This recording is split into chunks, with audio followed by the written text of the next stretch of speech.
Hi there, and a very warm welcome to my third quarter update for 2023. Despite the slight weakness that we saw in US equity markets in the final couple of weeks in September this year, the third quarter of 2023 has been a relatively positive one for economies and stock markets across the globe. We've seen inflation continue to fall, we've seen central bank tightening policy proving its effectiveness with inflation coming down, and we've seen equity markets stabilise and show some positive signs of growth throughout this third quarter. So in this market update, I'd like to share with you a bit of an outline on what's happened, and what we expect to happen in global equity markets going forward, what we see happening back in Australia in terms of both equities and of course the property sector, what's happening in fixed income, and a bit of an overview of real estate in general. I'll also touch on a few key updates around tax residency that we've seen in Australia and a few other things to bear in mind. So first and foremost, let's dive into what's happening with global equity markets at present. The third quarter of 2023 for global equity markets has been a relatively positive one.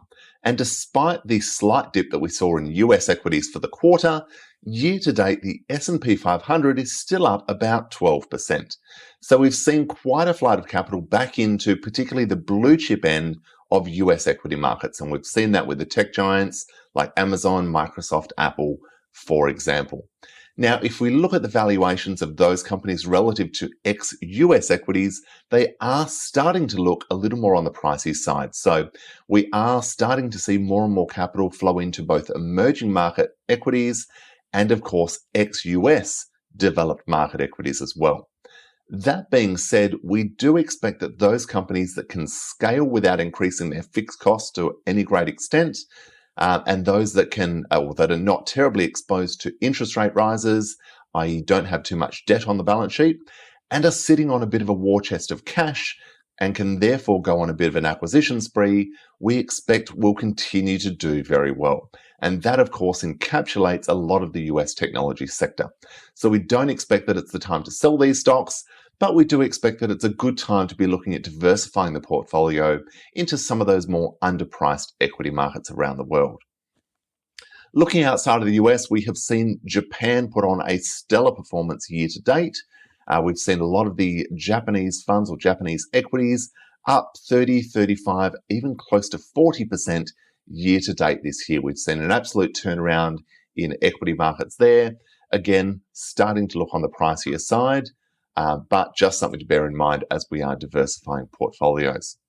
Now, in terms of what's driving this growth or what's driving the sort of confidence starting to return to equity markets, it is very much central bank activity. So most central banks around the world are starting to hint that we are near or at the end, or at least getting very, very close to the end of the rate tightening cycle. Now, as we get to the end of the rate tightening cycle, it means that interest rates can stop being increased, which stops the upward pressure or downward pressure on discretionary spending with consumers.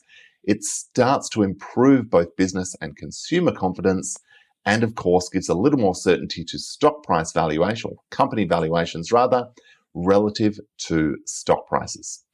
What we are also now seeing is that many analysts are expecting that we will get rate cuts, both in the United States, potentially Europe, and certainly in Australia in the second half of 2024. Now, specifically, a lot of central banks are suggesting that we'll start to see cuts from August of 2024. Take that with a huge pinch of salt, because we still had the Reserve Bank of Australia suggesting that rates would not rise anywhere in the near future as late as early 2022.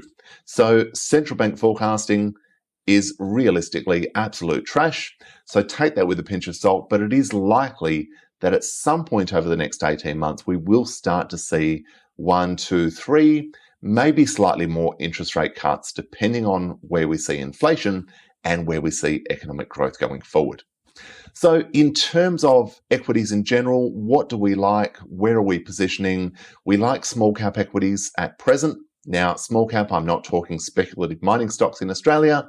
We're talking more the 100 million, 200 million plus companies that have been largely ignored, that are generating good growth, have low debt and a strong ability to scale, right across the globe, particularly in those developed markets. We also like sectors like healthcare, consumer staples, technology, and of course, cybersecurity. Cybercrime is now the third largest GDP in the world and rapidly growing. We expect this will continue, and of course, the developments in cybersecurity are going to have to keep up. We've also had a strong focus on renewable energy infrastructure, and we expect to see some good opportunities in this space over the next 3, 6, 12 months as well. So certainly stay tuned on that. But let's have a bit of a look at what is happening on the ground in Australia and our equity markets, of course, our property market, and the Reserve Bank of Australia. The Australian stock market has seen a slight dip in the third quarter for 2023. We've seen particularly the financial sector and the commodity sector both off slightly over the quarter. Certainly not major declines, but a bit of weakness there. We've seen some relatively soft economic data coming out of China. Inflation is still at zero. Economic growth still looks relatively soft. And the CCP, the Chinese government, and of course the central bank in China is looking at new ways to stimulate domestic demand, consumer spending, and of course business confidence as well, without overinflating their financial or real estate sector. So that has driven a little bit of pessimism or a little bit of a reduction in consumer confidence, particularly in the commodities space, and that has naturally impacted the Australian equity market. The commodities price index is down about 23% August year to date, so naturally that's had a bit of a weakness on the Australian market also. But what we are seeing on the positive signs in the Australian market is both that the Reserve Bank of Australia is suggesting that we are either at or very close to the end of the rate rising cycle, and that we will probably get 2 or 3 rate cuts from around the middle of 2024. Again, as I said earlier, take the timing with a pinch of salt, but it is very likely that we will start to see rate cuts towards the second half of next year, maybe later into the second half of next year. What we are also seeing on the Australian front is a strong pickup in immigration. We've seen 190,000 places for the permanent migration program confirmed for 2023-24. We've also seen that international students in Australia have had the ability to work in Australia increased from 40 hours a fortnight up to 48 hours a fortnight. Now that may not sound like a great deal, but an extra 8 hours at Australia's minimum wage makes a big difference to an international student, particularly if they are looking at different countries around the world to study in, to complete their university degree, their masters, whatever it may be. It certainly makes Australia look that little more attractive. And of course, the weakness in our Aussie dollar is making that look more attractive still. Which of course brings us to the Aussie dollar. Where to next? Again, the million-dollar question largely will be driven by commodity prices and central bank activity relative to other central banks. Personally, I'm not one to look a gift horse in the mouth. If I am looking to increase my Australian dollar exposure, I am certainly taking advantage of that now. At current levels, we're at about 114 to the Singapore dollar and about 65 cents to the US dollar. Do I expect that we might see a little more weakness? Yes, I do. But am I going to wait for that and not take advantage of the current opportunity? No, absolutely not. I don't believe that's a great option. Again, just my personal opinion. So that's a bit of an update on what's been happening in Australian equities in terms of sectors that we like.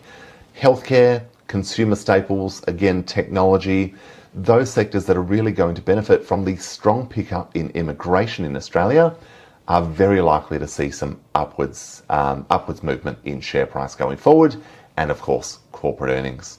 So that's a bit of an update on what's happening in the Australian stock market. Let's dive into the property space.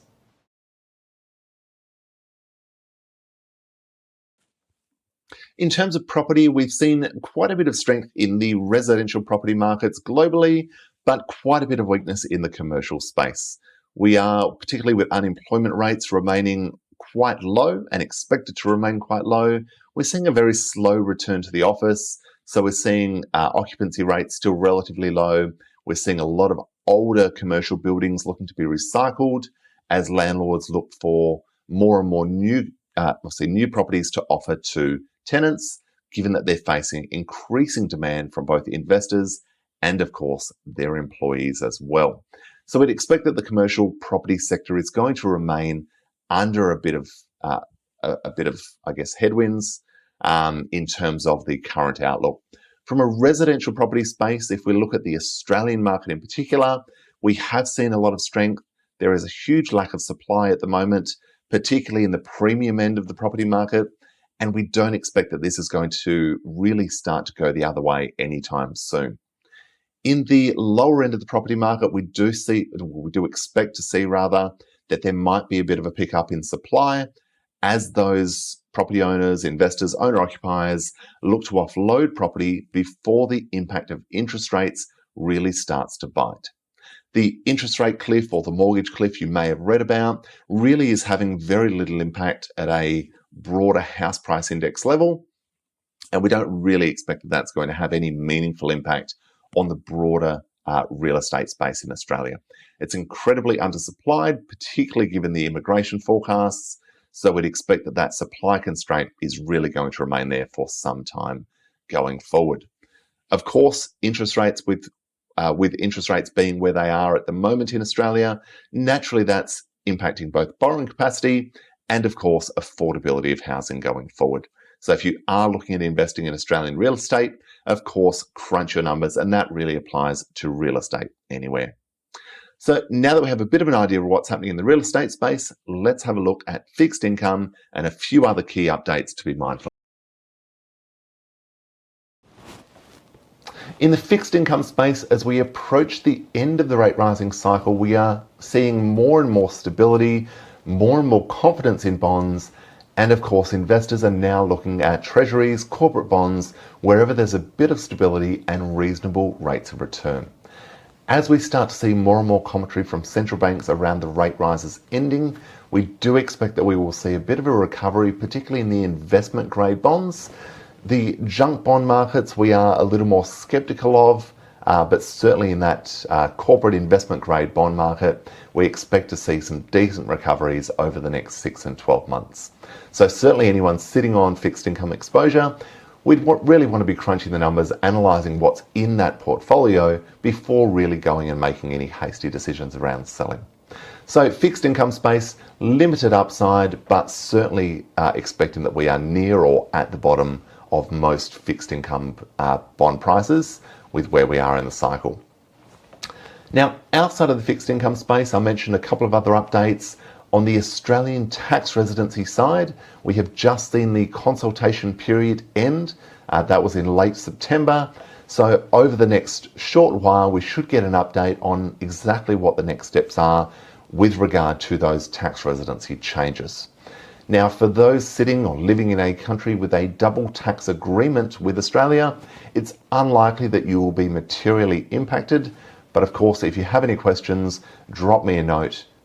Because we at least have an idea of what the changes could look like going forward. But until we see an update, of course, we are really just operating in a bit of an unknown at this current point in time. So that's a bit of an update on what's happening with tax residency. Of course, the other big question that we are faced with all the time is what is happening with Singapore rental prices.